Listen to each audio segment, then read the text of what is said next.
I'm curious what lessons from coaching club have helped you at now the international level, and what have you discovered as the biggest differences, if there are any? Well, I think being at club for so long has taught me how important it is what you do day in, day out. I don't believe you can just switch it on and off and say, "Oh, I don't know, I'm gonna take it easy this year." And, Right. I don't think you can get away with that at the top level anymore.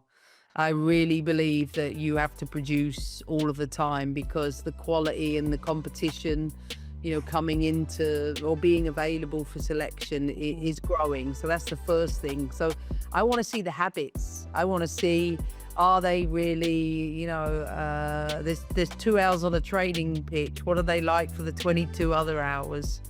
And everything from their recovery to the nutrition to how they interact, how coachable they are, all the things that I think really, really matter. Because I don't coach an individual per se, I coach a team. And I want to see, I want to build teams and different people to be able to fit into that. So my advice is they to be themselves first and foremost, but Mhm. I want them to understand that I watch we are watching every single game, and we are noticing all the things you're doing. So like, it's never, don't ever give up on it either. I used this example earlier of Lynn Williams and Emily Sonnet, and like how valuable they've been to the national team. And I think about Lynn not making the roster of 18 originally, and maybe with her injury she might not have even made the 22. But, she's got the character, she's got the courage, she dug in, she had belief in herself, and she went from being an alternate to a rostered player to an integral part of the team, and was a massive impact for us in the Olympics. And I'd say the same for Emily Sonnet, someone who, is diligent in the background, is always, doing everything she could possibly do. My message is, be ready, because you never know when that moment might come for you. And I want to make sure that players are coming in and not thinking, well, maybe I'm not in the plans of Emma. I want to see the opposite. I want them to keep forcing that all the time, because you never know when you may be needed. Yeah. I always would think of like walking into even the lunchroom or even at dinner, and I'm like, they're watching everything. It's like like the recovery, and then even at meals, like who's there first, who's there last, and it's just like partly, a mentality thing, but yeah, I love that you had said that. You're not only watching on field, but off field too, the 22 other hours. Um, because I know at club too, you have contact with players every single day. So I'm sure it's Yeah. difficult at times for you as a coach, only seeing them, maybe for a week or two, once a month or every other month. So that's probably a different feeling as well, building those relationships too, with the players. Yeah, you have to accelerate that. That's the thing. Right. Because I don't get the club time. You're right. I have to like maximize every single moment when they're in camp, because I don't get a lot of it. Yeah, and speaking of, club football, still on this, but you won back-to-back championships with Chelsea. So, just like we mentioned, working with players day to day, and you understand how to keep them motivated to win. But how do you keep these players, specifically on the national team, motivated even after winning, a huge tournament like the Olympics? Listen, you don't you know as well as I do, representing the badge is the single, greatest honor for any player that gets the opportunity to do that. But also there are lots of players that can always step into that space if no one wants to maintain the levels that are so required. Like, that's the beauty of being in charge of the US women's national team, is the talent pool is deep. I don't worry about the motivation piece. I think there's so many amazing people that I've come across and that I'm coaching, that motivation is the least of my worries. I think it starts with me. I have to make sure that the program over the next 12 months is challenging enough for the players, where I'm pushing and leading from the front. And I can assure you of this, winning back-to-back titles at Chelsea is the hardest thing to do, to keep raising the bar. But I guess I've got quite a bit of experience in knowing how to do that. And I don't expect that for 1 minute while I'm coaching this team that I will drop off in my own standards. And as long as it starts here, then I can expect the same from everyone else. Mhm. And speaking of your, just the quality in your leadership, and having, more European coaches involved in the U.S. game. For example, a lot of other European coaches coming to America, and I want to get your thoughts on this and what you think about it. Obviously, Geraldes, Juan Carlos, and now maybe one of your faves, Jonas coming and coaching now at Yeah. San Diego. I know for me, I want to play a big part in helping develop American coaches too. Like one of my big goals this year is to really influence how we, as a federation, we're developing the next generation, because I think it's important that while we're bringing the best from around the world, that we are equal to develop American coaches. And there are, of course, fantastic American coaches in the league. Mhm. But yeah, look, competition is for me the most important element. And if you've got a diverse coaching landscape, then listen, that's only going to improve the players. So it doesn't matter if it's Jonas Eiderveld or Jonathan Heraldes. I think it's a really, really good thing for the league.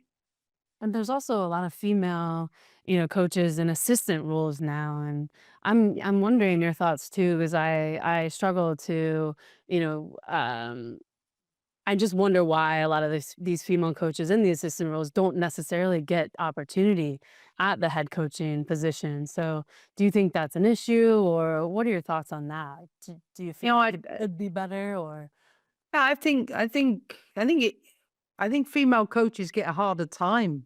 I do. I think, but I think it's a question you have to ask more owners and more general Mhm. managers around. We have seen the promotion of assistant coaches into head coaching roles within the league, and I know that there are a number of female assistant coaches. So hopefully with the experiences they're gaining, that the opportunities will too be presented to them in the near future. But I've always said for coaches of the women's game, female coaches more often than not, if they go into a job, they leave a job, whether they got fired or they've moved on. It's a lot harder, I think, for women to get back into coaching, and I definitely think that's something we have to pay attention to. Well, going back to the U.S. women's national team, having a huge legacy, how have you been able to balance honoring that while also forging your own way and path for the vision of the team that you see for the future? I've sort of had to zoom out and reflect and say, listen, last year was extremely intense. Like, that's unusual to go from a club situation into a national team.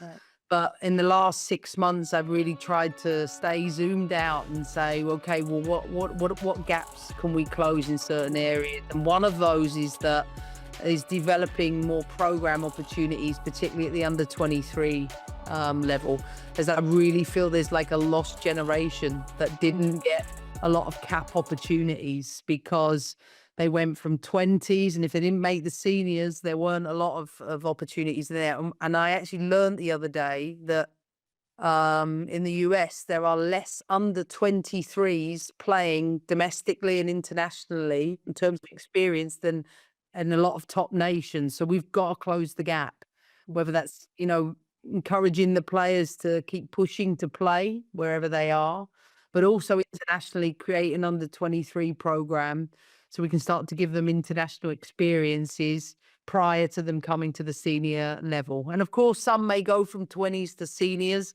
but I really feel there's a missing gap that we've got to get right. And we've certainly addressed that. And then we're aiming to program from that starting from April. So I know that, one of the main goals for you is obviously win championships, right? But what are some of the personal goals, or maybe a personal goal for you that you want to achieve during your time as the U.S. Women's National Team head coach? I plan to do more than just win. with Mhm. this team. Like, that's not who I am. I'm a builder, and Mhm. I want to put in place you know, a robust program with the right support, so that hopefully the US can always compete beyond my tenure.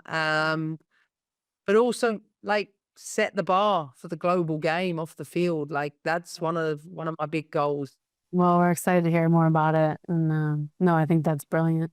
I don't think any other coach has really dug in that deep other than wanting to win, so that's really I get bored easily. yeah, honestly. Um, but how do you handle the pressure and expectations that come with coaching a team like the best team in the world? It's obviously the biggest job, I think, in women's football. I should say football in general, because It is. that. But even on the men's side, we don't normally see this type of pressure. So how do you balance that? I think accept it. I Mm, think if I don't battle it, I can't change it. You know, the US women's national team and the expectations, look, I think are unrealistic most of the mm, time.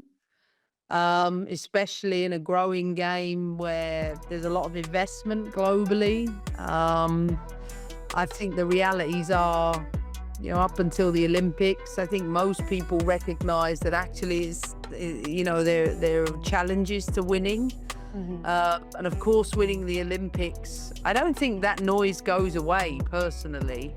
But I think what it does is validate that the program actually wasn't in as bad shape as people think it might have been. But at the same time, when I look at what Germany, what Spain, what England are doing, mhm, um, I think to myself, you can't stand still.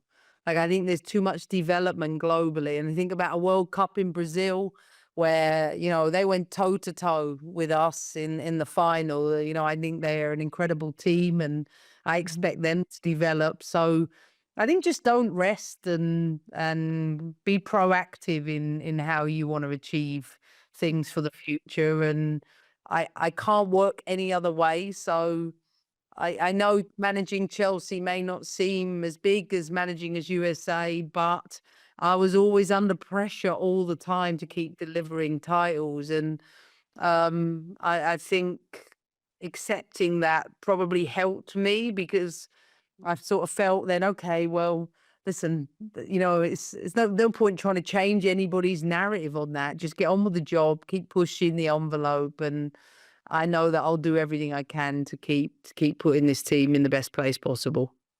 Yeah, I believe that too. I think you're off to an amazing start. So the standard is set very high.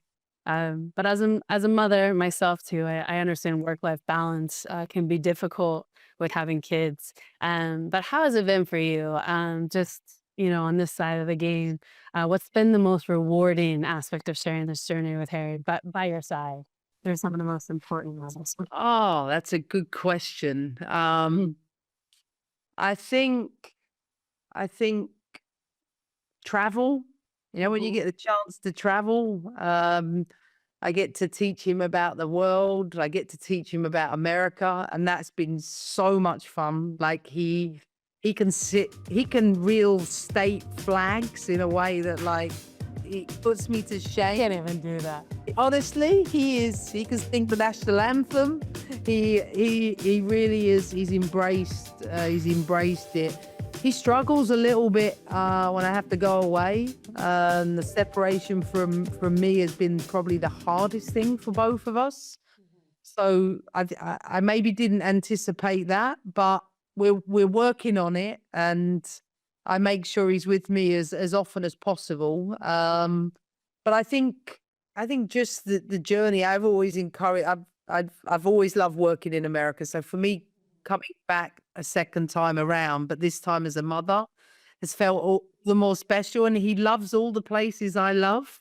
Mhm. So you know, Do you think it's influenced you, like, as a mother, do you think it's influenced your coaching style at all, or, the yeah, approach to absolutely. leadership maybe? Without question, I feel so maternal all the time. It's why I'll always put myself in front of, I don't know, the media and the players. I'll always put myself in front of the fans and the players if I feel like I want to protect them. I can't help it. It's instinctive.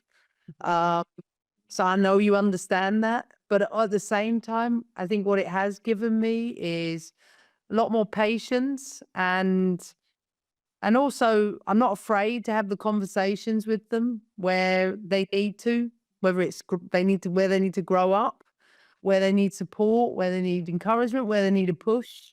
And I feel that being a mum has made me more equipped to do that. It just gives me maybe more confidence. Mm. I don't know. Listen, I'm the age of their mothers, most of them. So, like, it's felt like, as you age as a coach, the players remain the same age, and the maternal instinct gets a lot easier as you get older. But I think I agree with you on that, and I think that's so important where, as a former player, having that trust, which is such an important word, I think, and just the respect of someone like you in that position who can understand on that level is probably what's so attractive, and valuable for players now on the team, and being able to trust you and lean on you when they need. So I think that's brilliant and why, the team is so successful. I just want a positive environment for them. I do. That's all I want. I want them to go home and say, Mm, I really enjoy being here. I'm learning, I'm growing, I'm improving, but I'm also challenged. Like, I'm not a soft touch either. So if it's time to like lean in, I will do. If I feel anything's compromised, I will for sure hold us to the highest standards. But um I lead with empathy, and I've always felt I'm a holistic leader, and I feel like I'm so comfortable in that now. I used to spend a little bit of time thinking, oh, maybe I need to be more of this or more of that. Like, I'm just comfortable in my skin. I know who I am. And I think as a result of that, it's made me a better leader. yeah, amazing. Well, I respect that so much.